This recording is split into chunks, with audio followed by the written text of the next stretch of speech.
markaan daraaseeyay oo ayri maxay tahay dhibaatada dawladnimada Soomaaliya oo shaqeyn laadahay maxaan soo baahannahay si aan u fix garayno ama aan u saxno ama wax uga bedelo oo dawladdaas macno u yeelato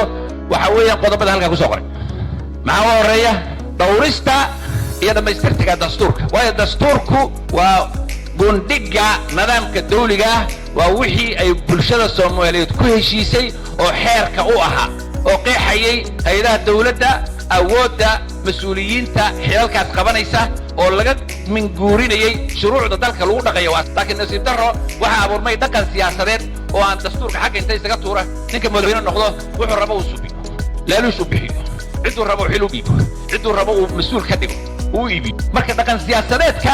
abuurmay wuxuu lid ku yahay dhaqankii dawliga ahaa oo dastuurka ku salaysnaa oo la yiraahdo constitutional order ama constitutionality haddii marka dastuurka la ilaaliyo oo lagu dhaqmo oo ummaddu waxay ku heshiisay la dhowro waa bilowgii dawladnimada hirgelinteeda oo wadada saxa lagu ridi lahaa